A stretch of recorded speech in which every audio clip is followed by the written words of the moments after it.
네, 북한이 군사 정찰 위성을 쏘아 올렸고요. 9.19 군사 합의는 사실상 폐기 수순에 돌입을 했습니다.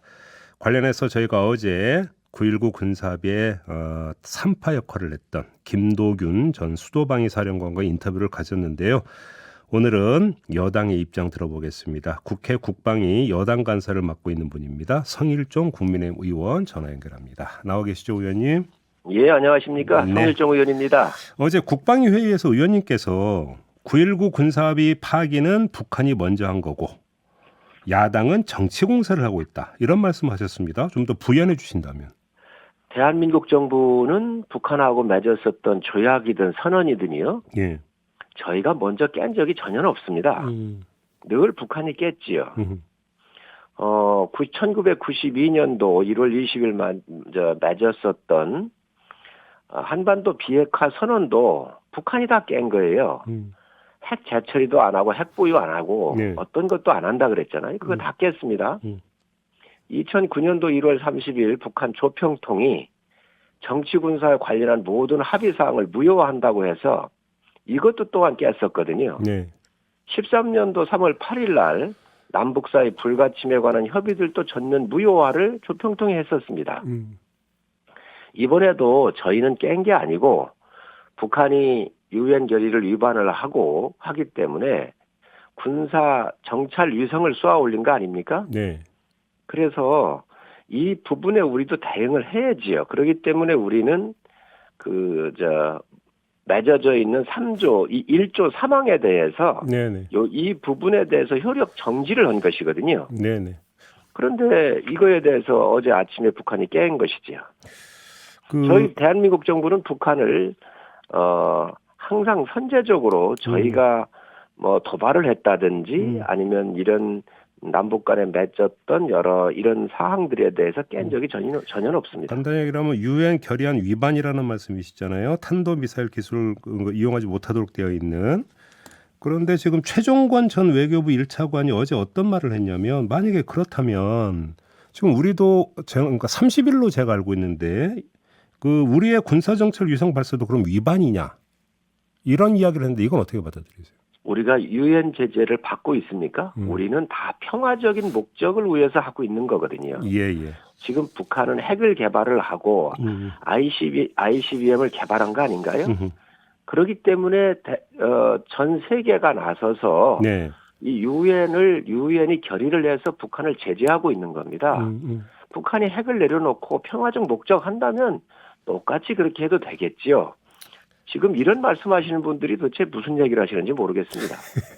하나만 더 여쭐게요. 지금 군사정찰 위성을 쏘아 올린 게 유엔 결의 위반이고 그래서 그러니까 9.19 군사합의 일부 효력 정지로 갔다면 이번에 발사가 3차 발사잖아요. 그럼 왜 1, 2차 발사 때는 그냥 가만히 있었나요? 그건 우리 정부. 여러 가지 사인을 찍어줬잖아요. 인내하고 지켜다오. 네. 그 요구를 계속 해왔잖아요. 국제사회도 하고 우리 정부도. 네. 이제는 그게 성공을 했고 심각한 단계까지 온 것이지요. 참을 만큼 참았다. 우리 정부는 예. 늘 네. 북한에 대해서 저희가 먼저 한 적이 없습니다. 예. 혹시 일부 효력 정지 결정을 내리는 과정에서 미국하고도 충분히 협의를 했었나요? 그것까지는 제가 잘 모르겠고요. 예. 그러한 발표가 나왔을 때 미국 정부에서 지지하는 성명이 나왔지요. 그래요. 알겠습니다. 문제는 앞으로인데요. 그러니까 9.19 군사합의가 갖는 의미가 군사분계선 근처에서 우발적 군사 충돌을 막자라고 하는 취지로 저는 알고 있는데 혹시 이런 문제가 발생하면 안 되는 거 아니겠습니까? 이건 너무 기우라고 보세요, 의원님? 당연히 군사적 충돌을 막아야지요. 그럼요. 예. 그래서 그런 회담도 필요하고 저희도 그걸 원하고 있습니다. 예. 그래서 지금 맺었던 조약에 대해서 북한이 준수만 해줬으면 왜 이 부분에 대해서 저희가 효력 정지를 했겠습니까? 당연히 남북은 군사 충돌을 막기 위한 여러 가지 조치들을 하는 게 맞습니다. 네. 좀 걱정이 되는 게 어제 김도균 사령관에도 똑같은 질문을 드린 바가 있는데 요번 이전에 대북전단 살포금지법 위헌 결정이 내려졌잖아요. 그래서 언제라도 대북전전을 지금 보낼 수 있는 거 아닙니까? 만약에 그렇습니다. 이게 계기가 돼가지고 다시 뭐 포사격을 한다든지 이런 상황이 발생하면 9.19 군사합의까지 폐기가 되어버리면 충돌이 더 자주 발생할 수 있는 이런 문제가 발생할 수 있을 것 같은데 이건 어떻게 보세요? 평화는 예. 늘상 균형이 맞을 때 평화가 유지가 되잖아요. 네. 미국이 핵 개발을 하고 소련이 핵 개발했었을 때 핵의 균형이 맞았잖아요. 우리 그게 맞질 않습니다. 그렇기 때문에 한미 공조가 필요한 것이고요. 네. 또 그 면에서 볼 때 지금 북한한테 북이 이런 행위를 할 때 정확한 저희가 사인을 내야 한다고 생각을 하고 지금까지 9.19 군사 합의 같은 경우는 정말 굴종적인 협약이라고 생각을 해요. 다 양보했지 않습니까? 네. 우리가 우위에 있었던 것이 이 정찰 자산 같은 무인이나 이런 부분에 대해서 저희가 좀 훨씬 유리하지요. 그런데 이 비행금지 구역 같은 경우를 만들어가지고 저희를 스스로 내려놓은 거예요. GP도 그렇습니다. 북한이 우리보다 3배가 더 많거든요. 네. 그런데 이것을 같은 봉수로 파악을 한 거예요. 이러한 것들이 잘못된 것이지요. 그렇기 때문에 남북한의 군사 충돌을 막기 위해서 협상도 하고 하지만 그런 부분들을 충분히 설득을 하고 해서 네. 이런 부분에 대해서 북이든 우리든 서로 존중하면서 이런 것들이 이러한 부분들이 지켜져야 되는데 그게 아니고 일방적으로 내주는 이런 거야말로 전 굴종적인 9.19 합의였다고 생각을 합니다. 비굴한 평화 구걸은 오히려 더 국민한테 큰 피해가 올 수 있습니다. 이 점을 한번 여쭤볼게요. 어제 그 김도균 사령관은 지금 바로 군사회담을 제안해야 된다 이런 이야기를 한 바 있는데 지금 남북 간 대화가 정말 절실한 국면 아닙니까? 이건 좀 하면 안 됩니까? 제안을 좀 하면? 저희가 남북 제안 피한 적이 있습니까? 언제든지 하자는 것이지요. 네. 아니, 구체적으로 피하지가 않습니다. 그렇지만 예. 우리가 굴종적으로 가면서 이렇게 할 수는 없는 거예요. 아 근데 꼭 대화 제의를 굴종적이라고 볼 필요는 없는 거 아닙니까? 대화 제의가 굴종적이 아니고 예. 컨텐츠가 문제인데 예. 컨텐츠에 굴복을 해서는 안 되는 것이죠. 언제든지 남북한 군사뿐만 아니라 네. 전 다른 회담도 예. 언제든지 열릴수록 좋다고 생각을 합니다. 그러니까요. 아니 일단 만나서 얘기나 들어보고 뭐를 판단해도 되는 거 아닙니까? 나와야 말이지요. 저희가 왜 시도를 안 했겠습니까? 그래도 나와야 말이지요. 제의를 먼저 해야죠. 그래도 알겠습니다. 아니 왜 안 했겠습니까? 자, 요거 하나 여러 여쭤볼게요. 차례 하지 않았나요? 예. 지금 군이 그 장병들한테 전투복 입고 근무하라고 지시 내렸다면서요. 근데 관련해서 김명수 합참의장 후보자 있잖아요. 북한이 탄도미사일 쏘아 올렸을 때 주식 거래하고 골프장 방문했는데 이렇게 지금 지시 내린 거죠. 너무 이거 배치되는 거 아닙니까? 이제 그 지점은 국민들께서 지적할 수 있고 또 야당이 지적할 수 있는 부분이라고 분명히 말씀을 드렸고요. 예. 그 골프는 너무 과장이 됐습니다. 공휴일이나 그리고 대체 휴일 때만 골프를 쳤다는 거가 다 확인이 됐어요. 예. 그래서 그 부분 다 이해가 됐고 주식 부분은 많을 때가 한 4천만 원, 적을 때 1,000여만 원 정도 했는데 그 다 처분을 했습니다. 아 근데 탄도미사일을 쏘아 올린 날 해서 그게 문제가 된 거잖아요. 그러게 그런 부분이 있었던 지점에 대해서는 사실 긍정적으로 볼 수는 없는 부분도 있지요. 그렇지만 네. 지금 안보 상황이 아주 엄중하기 때문에 업무 처리하는 능력에 대해서는 여야의 이견이 없었습니다. 그래서 네.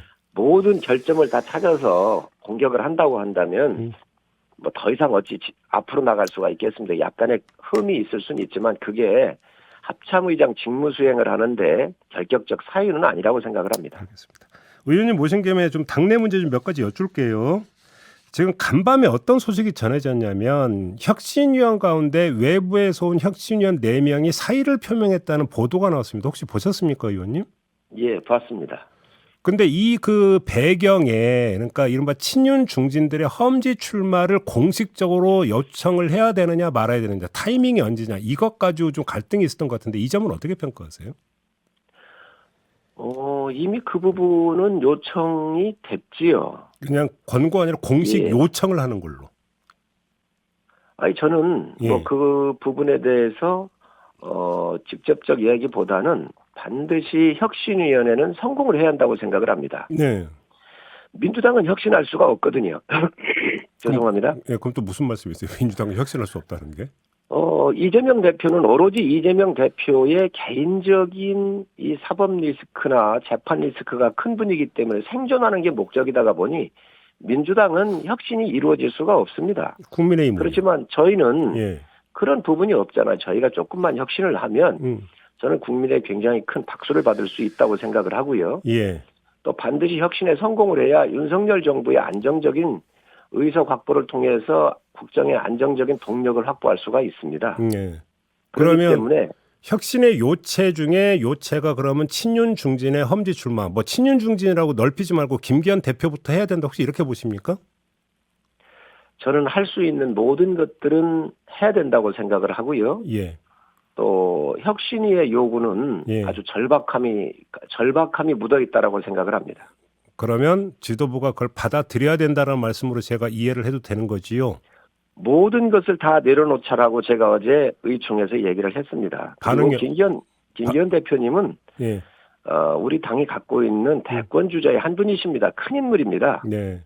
우선 4선의 의원이시고요. 예. 또 울산 시장을 광역시장을 하셨고 예, 그렇죠. 또 문재인 정부에서 울산 부정선거 사건이 있었을 때 최대 피해자에서 정치적 자산도 있으시고 또 대통령 선거 기간에 원내대표로서 정말 당을 잘 이끄신 분 중에 한 분입니다. 네.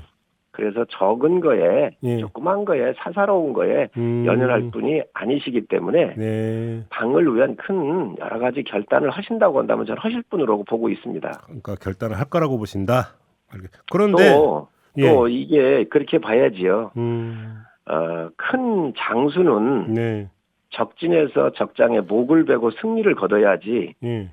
안방에 조그마한 소대 중대급 그저 게릴라전 정도에서 승리해가지고 네. 개선문을 통과할 수는 없는 일 아니겠습니까? 그런 측면에서 예. 혁신위가 요구하고 있지 않나 생각을 합니다. 그런데 지금 보도에 기초해서 질문을 하나 드리면 김경진 혁신위원이 다른 외부 혁신위원들한테 어떤 요지의 말을 했냐면 혁신위는 김기현 체제를 유지하기 위한 시간 끌기용이다. 이미 다른 건 다 결정이 되어 있다. 이런 취지의 이야기를 했다고 하는데 여기서 밑줄 그어야 되는 것은 김기현 체제 유지거든요. 이러면 지금 의원님의 어떤 이런 판단과는 좀 방향이 다른 거 아닙니까? 저는 그거에는 동의할 수가 없고요. 예. 어제 의총에서도 의원 한 분께서 김기현 대표님 체제로 예. 단결해서 가자고 이렇게 얘기를 하시더라고요. 네. 그래서 뭐 저는 그 말도 일리가 있습니다. 그렇지만 모든 선거에서 우리가 단결을 안 해서 졌습니까? 다른 친선거에서 네. 그 혁신을 통해서 국민의 박수 소리가 클 때에 저희가 선거에서 이길 수가 있습니다. 네. 지금 영남을 제외한 충청 이북권에서는 굉장히 절박한 상황이거든요. 우리가 반드시 이겨야 할 지점은 충청 이북권에서의 승리를 해야지 영남권의 승리의 목표가 아닙니다. 지금 의원님께서 혁신위원회는 반드시 성공해야 된다고 여러 번 강조를 하셨지만 지금 보도대로 4명의 혁신위원회가 사의를 표명을 했고 그냥 떠나버리면 혁신위원회는 좌초되는 거 아닙니까? 그게 두려운 것이지요. 그게 두렵다. 그러면 그렇습니다. 이걸 결국은 친윤 중진의 험지 출마 요구를 받아들이는 것 외에는 방법이 없다. 이 말씀이신 거죠? 정리하면. 그 부분들 혁신의 요구 사항은 네. 정확하게 당을 진단을 했고 예. 또 어떻게 하면 총선에서 이길 수 있는지에 대한 깊은 고민들이 담겨져 있기 때문에 네. 그런 부분들을 저는 지도부를 비롯해서 우리 당 모든 분들이 모든 걸 내려놓고 정말 승리의 관점에서 바라봐야 한다고 생각을 합니다. 의원님 말씀에 맥락을 듣다 보니까 혹시 비대위 체제로 전환돼야 된다고 생각하십니까? 그거는 그 이후의 문제지요. 지금 그것까지 염두에 할 필요는 없고요. 예. 정치라고 하는 것은 새로운 상황이 오면 늘 뉴스가 만들어지고 새로운 방향을 추진하면서 의견이 모아지는 것 자체가 전국을 주도하는 일이거든요. 그러면 최소한 배제하지는 않는다라는 말씀이잖아요. 그 말씀은. 모든 방법이 다 고민할 수 있는 지점들이라고 생각을 합니다. 의원님 지금 지역구가 서선 태안이시죠? 예, 그렇습니다. 지금 충청 민심은 어떻게 읽고 계세요? 지금 충청 이북권에서 우리가 승리하는 게 목표잖아요. 네. 그렇기 때문에 충청도는 늘 여기도 험지입니다. 스윙보터 충청도도 지역이죠, 사실. 예, 스윙보터 지역이고 험지입니다. 특히 천안, 아산, 예. 당진, 서산 같은 경우는 공업지대이기 때문에 음. 여기 의원들이 제일 많잖아요. 예.